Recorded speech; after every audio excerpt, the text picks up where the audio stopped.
성경에 요한복음이라고 하는 책이 있는데요. 이 요한복음은 요한이라고 하는 사도가 쓴 글입니다. 요한복음이 있는가 하면 요한이 쓴 편지글인 요한 1, 2, 3서가 있습니다. 또 신약성경, 전체 성경의 또 맨 마지막에는 요한계시록이라고 하는 책도 있습니다.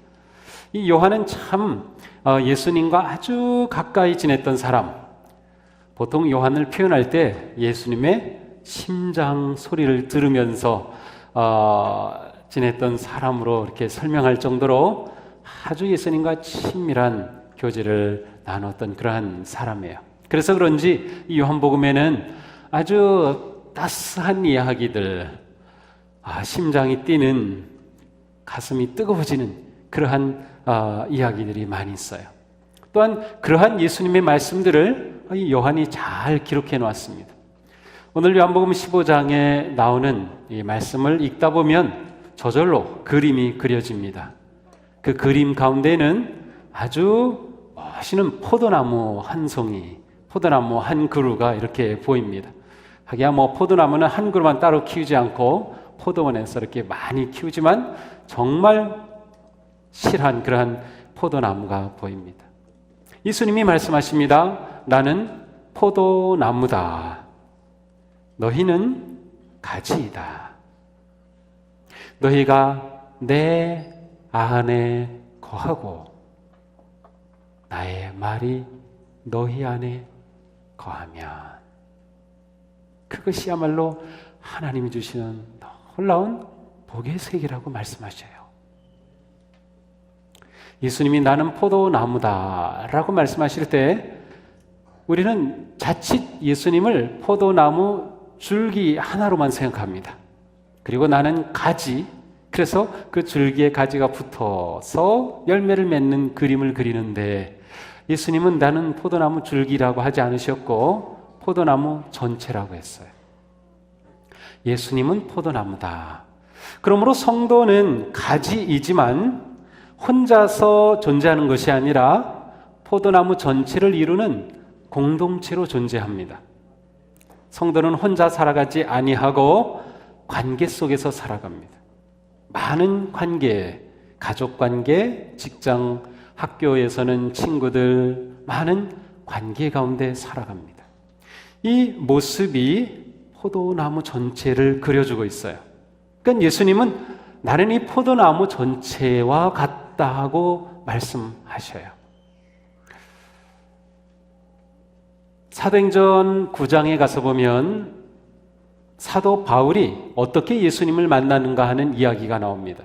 사도행전에는 3번에 걸쳐서 바울이 자신이 예수님을 만나 변화된 이것을 회심이라 그래요. 우리 어린이들은 회심이라는 단어 들어본지 모르겠는데 회심이라고 하는데 마음이 변화됐다는 뜻이에요. 근데 예수님을 만난 이 사건이 3번 기록되어 있는데 9장에 가서 보면 처음 만나던 그 장면이 아주 생생하게 기록되어 있습니다. 사울이 길을 가다가 엄청난 빛을 보게 됩니다. 그리고 그 빛이 너무 강렬해서 그만 가던 길에 무릎을 꿇고 엎드리게 됩니다. 그 순간 바울은 그 당시는 사울로 보통 부르죠. 이러한 음성을 듣습니다. 사울아, 사울아, 내가 왜 나를 핍박하느냐? 바로 예수님의 음성이었습니다. 그러면서 나는 내가 핍박하는 예수다라고 말씀하십니다. 이때 예수님은 육체의 몸은 이미 승천하셔서 이 땅에 계시지 않을 때예요. 그리고 사울은 예수님을 이렇게 1대1로 육체의 모습으로 만난 적은 없어요. 그런데 그 예수님이 사울에게 나타나셔서 내가 왜 나를 핍박하느냐라고 하시는 거예요. 예수님을 사울이 핍박했다는 겁니다. 사울이 핍박했던 것은 예수님이 아니었어요. 교회였어요. 그런데 예수님은 교회를 나라고 말씀하셔요. 내가 나를 핍박한 거야. 교회를 핍박한 거는 나 나를 핍박한 거예요. 왜 그런가요? 예수님은 포도나무이기 때문에 그래요. 교회는 아름다운 포도나무와 같아요. 이 안에는 다양한 가지들이 있죠. 우리 모두는 그 가지들과 같아요. 우리가 모여서 한 나무를 이루죠. 예수님은 나무와 같은. 자, 그런데 예수님은 오늘 말씀 가운데서 너희가 내 안에 거하라고 말씀하셔요. 예수님의 사랑 안에서 살아가라는 뜻입니다. 예수님의 사랑 안에서 살아가는 거 어떤 걸까요? 우리 어린이들 엄마 아빠 사랑 안에서 살아간다고 하는 것은 무슨 뜻일까요? 그것은 엄마 아빠 말씀을 잘 듣는 거예요. 엄마 아빠의 사랑 안에 살아가는 자녀가 되는 것은 엄마 아빠 말씀을 잘 듣는 거죠. 엄마 아빠의 사랑을 받으며 자라는 거예요. 자, 예수님이 나의 사랑 안에 거하라 라고 할 때 예수님의 사랑 안에 거한다 라고 하는 것은 분명한 의미가 있어요. 그것은 바로 예수님의 계명을 지키는 것입니다. 10절에 나와 있어요. 너희가 내 계명을 지키면 내 사랑 안에 머물러 있을 것이다.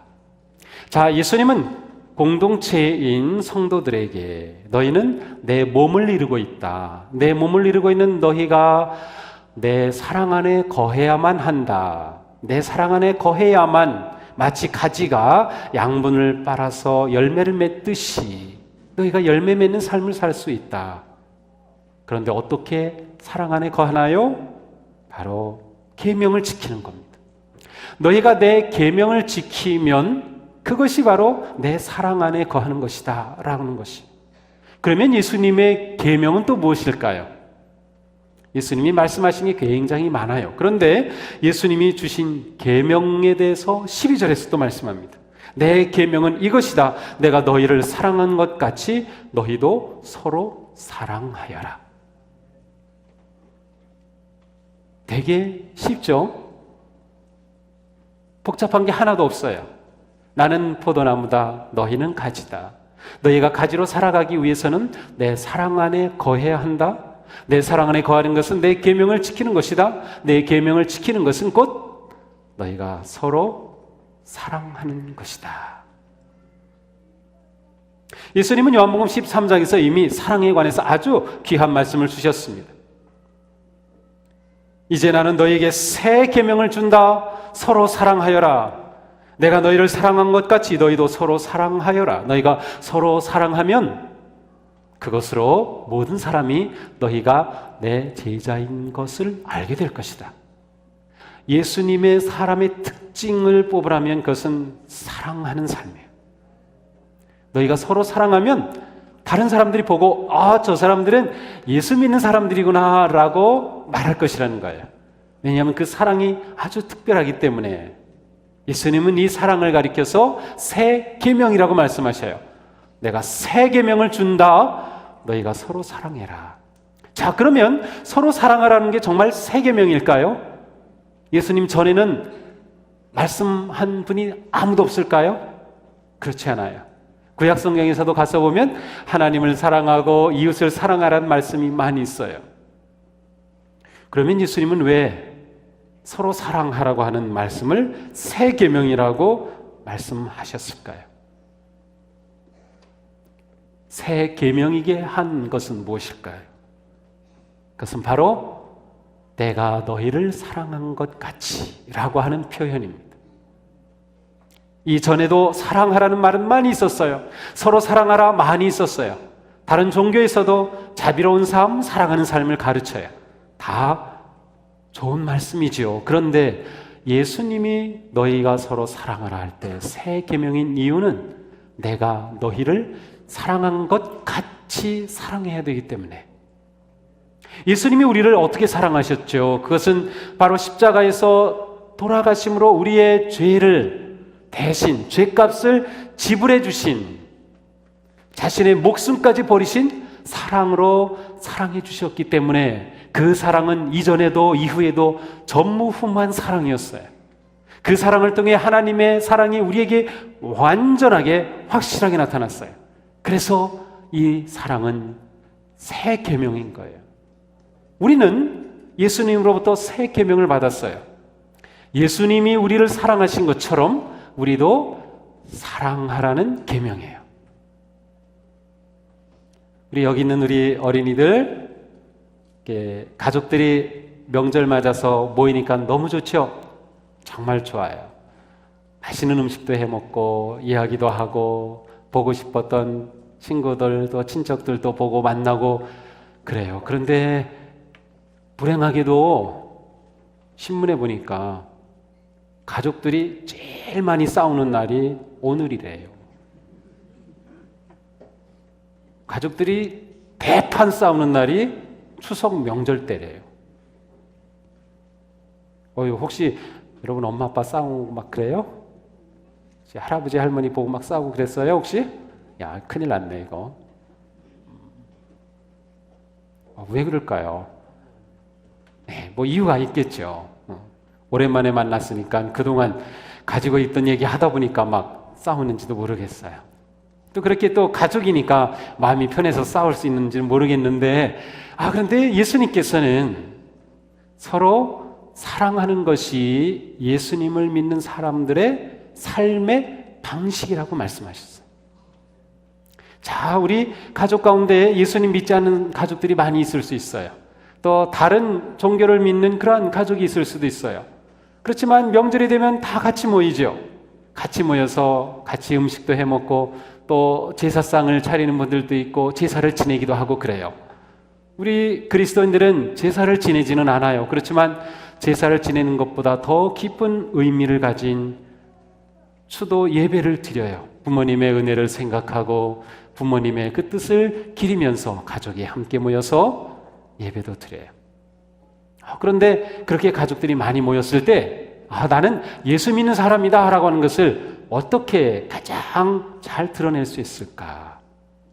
그것은 정말 사랑하는 모습을 보여주는 거예요. 가족들에 대해서 이해해 줄 수 있고 받아줄 수 있고 사랑하는 것. 그런데 그 사랑은 보통 사랑이 아니라 예수님이 우리를 사랑하신 것처럼 하는 사랑이에요. 정말 쉬운 일이 아니죠. 예수님은 이후에 말씀하셔요.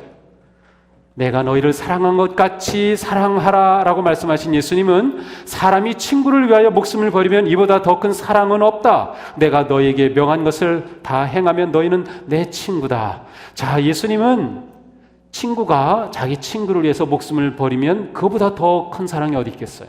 근데 예수님은 정말로 우리를 사랑하셨기 때문에 예수님의 목숨을 버리셨어요. 우리를 위한 진짜 친구가 되어주신 거죠. 그래서 이 예수님이 우리에게 주신 사랑과 같은 그러한 사랑을 따라 하라고 말씀하셔요. 과연 이런 사랑을 누가 할 수 있을까요? 목사님이라고 할 수 있을까요? 그렇지 않아요. 이 장로님들이라고 할 수 있을까요? 그렇지 못해요. 사실 우리 힘으로 그러한 사랑을 한다고 하는 것은 불가능할 것 같아요. 그래서 예수님이 또 말씀해 주셔요. 너희가 나를 택한 것이 아니라 내가 너희를 택하여 세웠다고 말씀하셔요. 사랑하는 삶이 내 힘으로 하는 것이 아니라 우리를 택하여 주신 주님의 힘으로 사랑하는 것이래요. 우리가 어떻게 주님의 힘으로 사랑하나요? 주님은 또 말씀해 주셔요. 너희가 내 이름으로 아버지께 구하는 것은 무엇이든 다 받게 하려 함이라. 예수님께 기도하라는 거예요. 무슨 기도? 사랑할 수 있게. 주님은 저를 사랑해 주시며 그렇게 사랑하며 살라고 하셨는데 저는 그렇게 하기 힘들어요. 그거 생각만 하면 막 화가 나요. 제가 손해먹고 제가 너무 억울해요. 그런데도 사랑하라고요? 저 못해요. 그렇지만 제가 사랑할 수 있는 마음, 사랑할 수 있는 용기, 사랑할 수 있는 힘을 저에게 주세요 라고 기도하라는 거예요. 왜냐하면 우리는 우리 힘으로만 가지고는 사랑을 온전하게 할 수 없기 때문에 주님은 우리를 도와주시는 거예요. 우리 마음 가운데 함께 하시면서 그래, 잘한다, 그렇게 하면 돼, 한번 해보자, 우리에게 사랑할 용기와 마음을 주시는 거죠. 오늘 이곳에 모인 우리 사랑하는 성도 여러분, 또 가족과 함께 예배하면서 저는 그런 생각을 해봐요. 우리가 이렇게 가족으로 모였지만 또한 우리 교회가 그와 같은 가족이다. 그러면 가족인 우리 교회가 어떤 모습이어야 할까? 포도나무 안에 가지들이 있어서 또 서로 잘 연결이 되어서 양분을 받고 햇빛을 받고 바람을 맞으며 풍성하게 포도 송이를 맺는 것처럼 우리 교회 안에서는 모두가 그와 같은 사랑의 관계를 맺어갈 때 사랑의 열매들이 아름답게 맺어지는 거예요. 그래서 누구든지 다 오세요. 누구든지 오세요. 누구라도 들어오면 예수님의 사랑을 경험할 수 있고 예수님의 그 놀라운 위로의 말씀을 들을 수 있고 예수님의 손을 잡을 수 있고 누군가 곁에서 잡아주고 세워주고 기도해주고 일으켜주는 정말 사랑이 막 넘쳐나는 그러한 가족 같은 교회, 그와 같은 교회를 우리가 꿈꾸고 그와 같은 교회로 우리가 자라가고 있어요. 그와 같은 교회에 있는 우리라고 하면 또는 우린 가정이 그와 같이 사랑하는 가정이 될 수 있지 않을까 생각을 해요. 그래서 엄마 아빠가 좀 덜 싸우고 할아버지 할머니도 사랑하고 존경하고 우리 온 가족이 그렇게 사랑해 갈 수 있다면 바로 그것이 예수님을 믿는 가정이다. 그것이 예수님을 믿는 우리의 진짜 모습이다. 그래서 이것은 우리 모두가 이번 명절에 아주 행복하게 즐겁게 가족이 정말 우애하고 사랑을 나누며 그렇게 복된 가정을 또 복된 시간을 누리는 우리 모두가 되기를 주님의 이름으로 축복합니다. 기도하겠습니다.